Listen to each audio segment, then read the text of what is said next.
Hi, I'm Isaac Perez here with KMVT. We're here in Mountain View at the Tech Showcase to see what kind of new technologies are coming out, big and small. It's all very interesting. So let's see what they have to offer.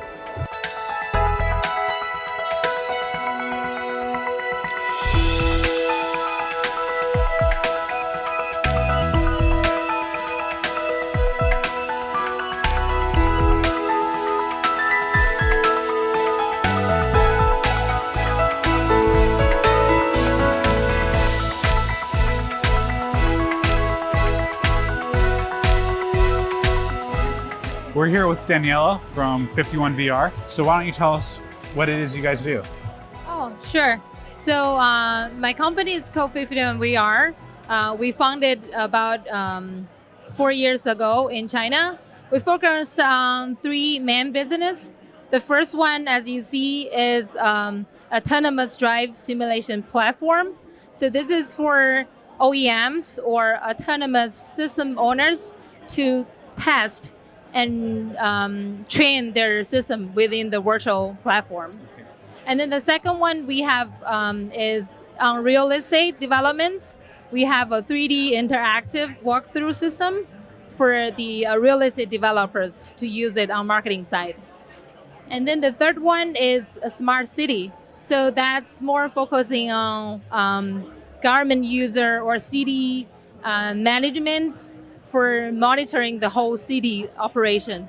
So yeah, okay. That's basically the three things we. So for the driving simulations, you guys don't necessarily develop the autonomous driving, but you develop software that allows companies to test their autonomous driving. Exactly. Okay. So based on our system, we have hundreds of different scenarios in terms of weather situation, traffic volumes, and pedestrians and everything. So for extreme cases especially, usually you can't capture that on the real road every day. So that's why we can create all the scenarios for the situations and for the system to be tested out and before they get on the real road. So you could test those out safely without having to worry about any danger or anything. Yeah, that's correct. And then for the smart city, could you go a little bit more in detail? What is a smart city? So smart city is more, we call it the brain of the city. So we can virtualize, first of all, we clone a city in the city scale. And we can actually, within the system, within the platform, we monitor the real-time situation of the city. For instance, the traffic situation, the pollution situation. And so you can track pollution and all that? Yes, and wow. Then display that within the virtualized system. So for the city, let's say the city management or the mayor team, they can be real time seeing what is going on in the city. So in that case, we actually improve the overall traffic situations and safety situation of the city. So everything's streamlined, everything's all in one place then? Yes, it's real time, yeah. Wow, okay, well, thank you so much for your time, Daniela. Thank you so much for interviewing us. Okay. Thank you.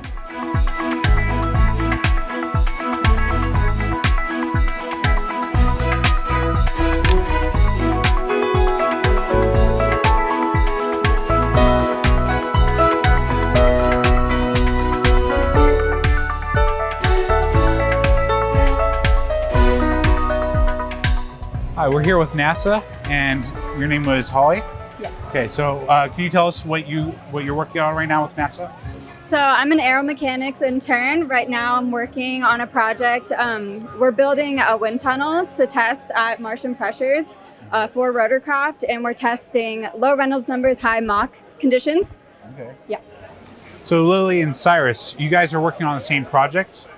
What are you guys working on? Yeah, so we are designing a second generation drone to Dragonfly that is going to be taken to Titan, which is Saturn's moon.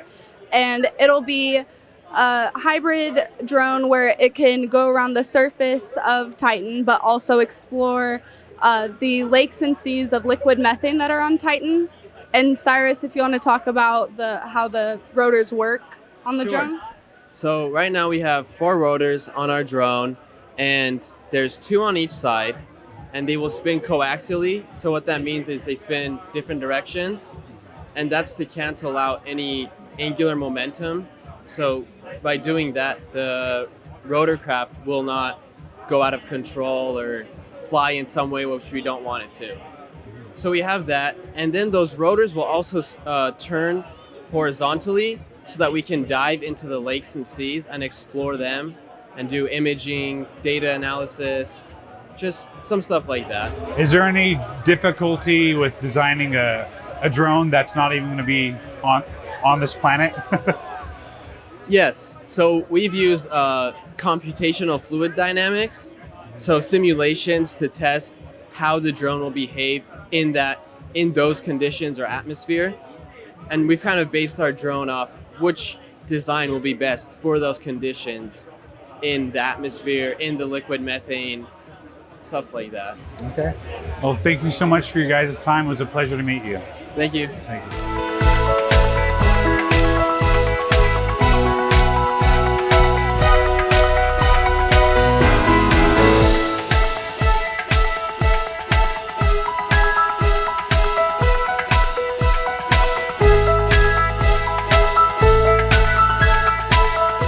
We're here with Andrew, the Chief Marketing Director at WeVideo. Yeah. So can you tell us what is WeVideo? WeVideo is an online content creation platform that you can create videos for any reason, for small business, for education, on any platform. So you can do it on Chromebook, you can do it on a mobile device, iOS, you can do Android or a PC or Mac. It's all web-based. It's a full-featured video editing platform that is very easy for anyone to use. We're very focused on, like I said, education as well as small business. We have hundreds of thousands and millions of actually students around the world that use WeVideo for their basically course development in every course and learning and the process of learning and educating within the education arena. In small business, we provide small business owners and marketers with the ability to create videos expediently so that they can market and promote and train with their businesses. Wow. And you said lots of students use it. Do you partner with any schools or anything? Yeah, we partner with lots of schools. We have literally over 6,500 districts using WeVideo around the world. In fact, we have a whole country of Denmark uses WeVideo for their 650,000 students in all different ages. So it seems like you made a product that's very accessible to everybody. Yeah. We actually have over 30 million users. Oh, wow. Yeah. That's really impressive. Accounts. Wow, so... And it's very affordable. Basically, we integrate a full-featured product with stock content. A lot of times, if you buy kind of stock content for any kind of creation, people either take it when it's not licensed or they have to buy it and it costs hundreds of dollars. We provide the students with integrated use to millions of assets of stock content, including the subscription. Wow, okay. Yeah. Well, thank you so much for your time. Oh, you're very welcome. It's been great to meet you, and WeVideo, guys, check it out. WeVideo, and we're very happy to be here at this event. We're in Mountain View and a big supporter of the Chamber of Commerce and the Mountain View community, so we're honored to be here and celebrate with the Mountain View Chamber of Commerce. That's great. Thank you so much. Thank you. See you around.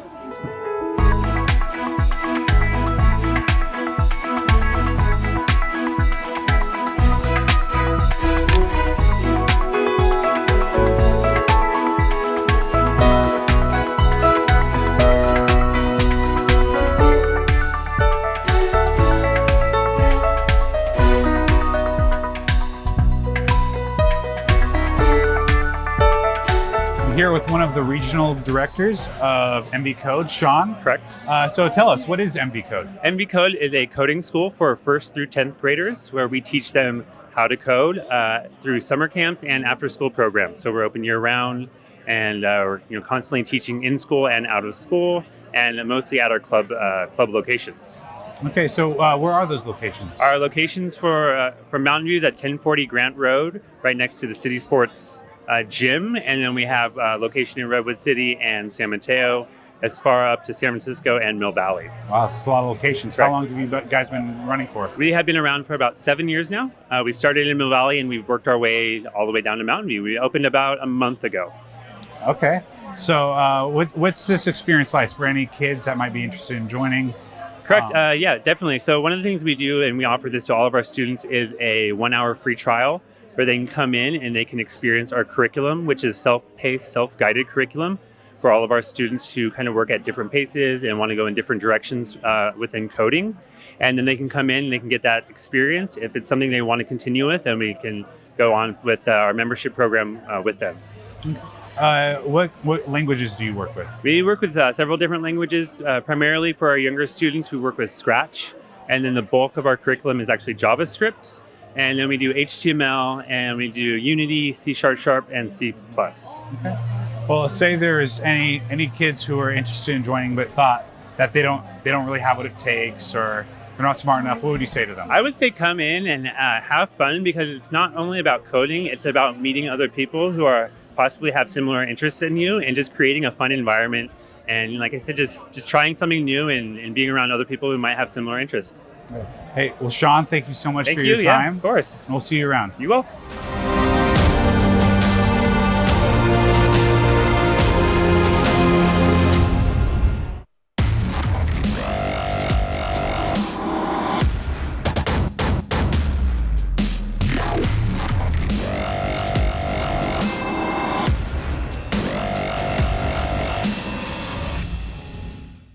So we're here with the Spartan Robotics. We have Bailey and Sabina. Why don't you tell us, what are you guys doing here? Yeah, sure. So we're a high school robotics team. So we're at Mountain View High School, and we're a part of this program called FIRST. And one of the segments of FIRST is specifically for high schools, and it's roughly 120-pound robots, and it's called FRC. So this year, there's a different game every year, and this year we got a game where we have to score these balls in these giant Lexan discs. So essentially we build a robot, and ours was built in 6 weeks, and it's nice and small, and it uses vacuum, so it's nice and loud. It's a lot of fun. So how big is your team that you have it? So roughly we probably have 50, 60 members, and then there's a good core group that's probably around like 15 or 20. So was there any challenges this year with developing this robot? Yeah. That you didn't expect to encounter, or? Definitely. One of the things that we decided early on in the year was that we wanted a fast robot. Most robots are usually 120 pounds big, very like boat-like. So we wanted something a little more squirrely, something we can get around defense. So that means everything has to be light, everything needs lightning, everything needs carbon fiber, the lightest possible materials you can find. Thinking smarter, not harder in terms of how you're packaging things, because it's got to be a small robot as well. So our robots, you can actually fit our robot through a different person's robot. There's a couple teams out there in California where we can legitimately pick up our robot and skirt it through theirs. It's so small. So it was definitely a challenge trying to figure out how everything would fit together. So obviously you guys have to build the robot, you guys program the robot. So what are the different roles within the team? Yeah, so there's a certain amount of leadership roles. So we have people responsible for each certain subsystem or sub part of the team, and kind of how we're assembling things and how we're manufacturing things. And then there's also a programming lead that deals with all of that. So essentially there's a team captain. I'm actually going to be team captain this upcoming year, so that'll be fun. And then we have people who focus purely on design. So we have a captain or like a lead for that.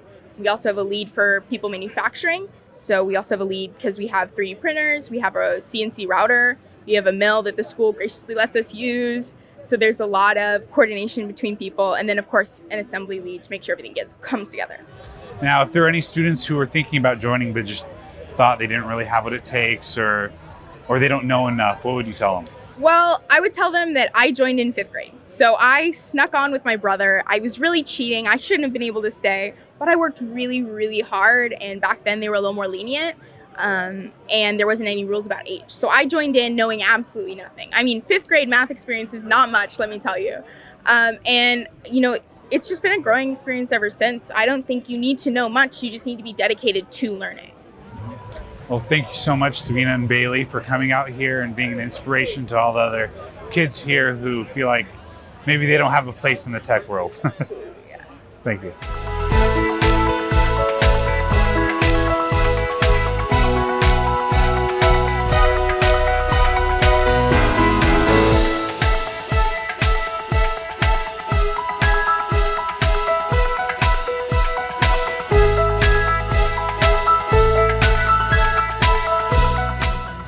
So we're here today with the CEO and co-founder of Alyssia, Maya. So why don't you tell us about Alyssia? What is Alyssia?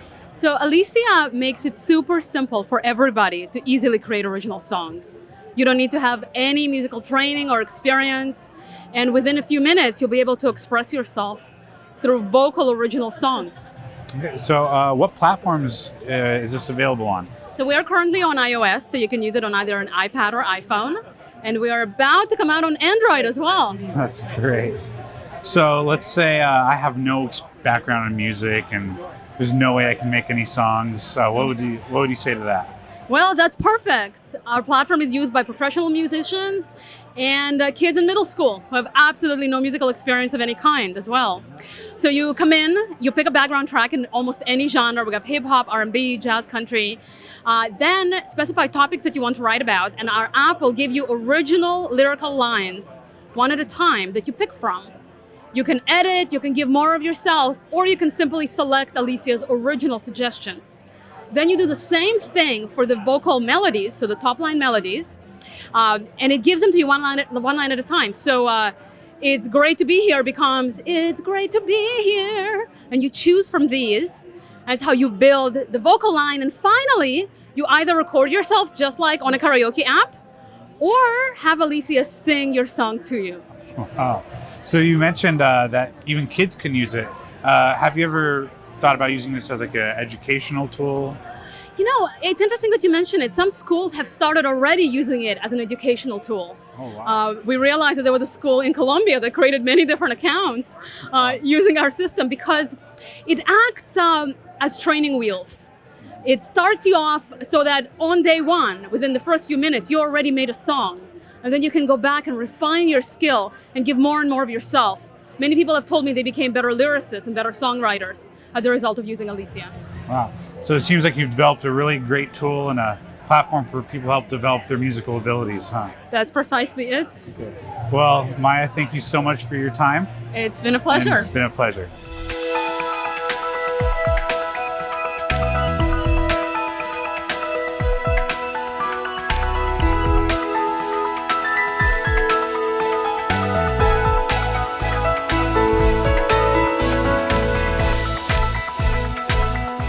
I'm here with Jojo from Hitachi Chemical Diagnostics. So Jojo, tell me, what is it that you guys do? So we offer the allergy test with blood draw. So typical, we can do the allergy test with the skin prick testing, but this is a new technology and also the alternative for the patient or the people who want to do the allergy test. Okay. So what would you say, is there benefits to this test over a regular, the prick test? Yeah, definitely. What would some of those benefits be? So the benefit is safer compared to skin prick testing, and also is very kids friendly. Okay. So where do you guys have a location where people can go get these testing? We have 2 doctors in the Bay Area. So you can click on our website, may have information on our website. Okay. Yeah. What is your website? Hitachi Chemical Diagnostics.com. Okay. Thank you so much, Jojo, for your time. It's been a pleasure. We'll see you around. Okay, thank you. Bye-bye.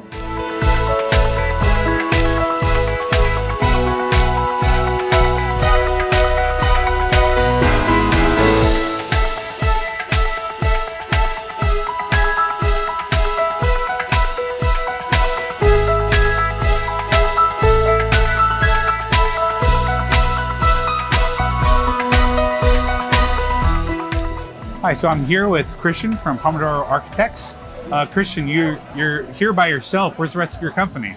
That's it for now, but hopefully I'll grow. Hopefully things go well and I will be hiring. Yeah, so what is it that your company does? So I'm an architect. I do mostly residential, a little bit of tenant improvement also for office spaces.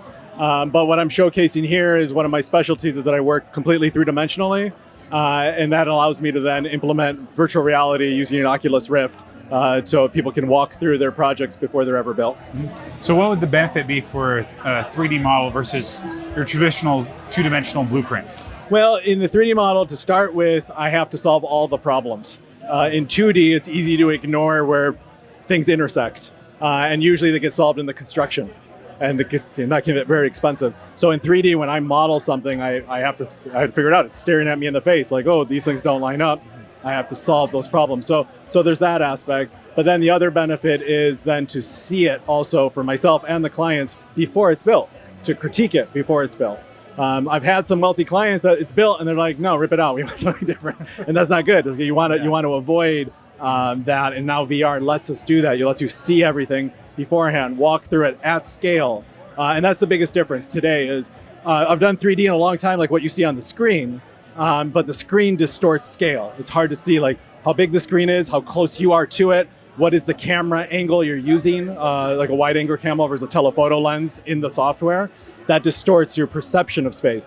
But when you put VR, it is the space and at scale because it's configured to the floor. So if you're tall, if you're short, it works. It just sets. And so if the ceiling is 10 feet high and you like that, oh, maybe it feels too high in this room, we can bring it down.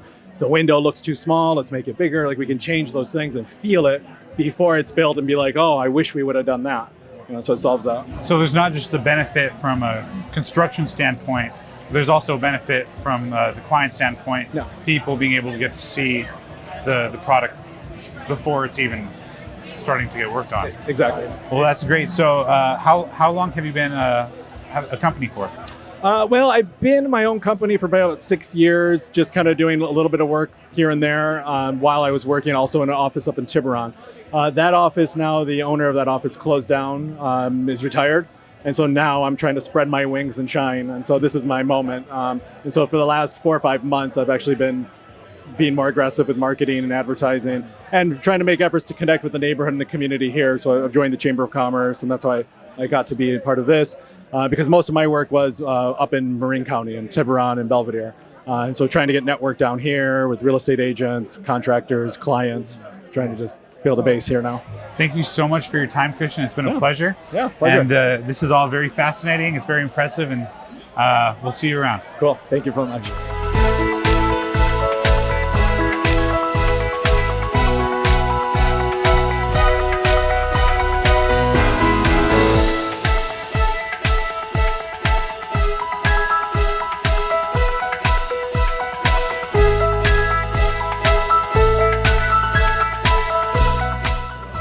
I'm here with Brian, the product manager at Darfon. So tell me, Brian, what is it that your company does? Darfon Electronics manufactures a lot of different products. One of the biggest ones is keyboards and human interface devices for portable computing equipment. We also produce hybrid inverters for the solar market and electric bicycles that are out on the street. That's pretty interesting. Yeah. So tell me more. You're specifically here talking about the solar panels and the batteries. Correct. We've got specifically our new hybrid inverters for the PV industry. Generally speaking, with a PV string or microinverters, when the grid goes down, you're without power. With ours, you've got battery backup built in, so if the PV continues to run and your house continues to run close to normally. Is there an estimate for how long the battery would last if there's a power outage? Well, that's actually hard to say. It depends on, because you control the usage. Okay, so if you're just maintaining your refrigerator, freezer, router, computer, and what you need to get through the night in an emergency situation, a 12 kilowatt hour battery will last all night long and then some. Okay. Even if the next day is gray and cloudy, you're likely to have enough to get through the next night. So something good to rely on then. Something you can rely on, something that's going to last. Now, you do have to be careful. You don't want to put something like your clothes dryer on it. That would drain the battery very quickly. But you usually, in an emergency situation, you don't need your clothes dryer. Mm-hmm. So is there anything else that you'd want to mention about your company? Well, we've been in business since 1997. We are publicly traded on the Taiwanese stock market. We're profitable. We're about $1 billion a year revenue company. So it's a big company. Unlike a lot of companies in the solar industry, we are a large company. Okay. Well, thank you so much for your time, Brian. It was a pleasure meeting you. Thank you. And we'll see you around. Have a good day. Thank you.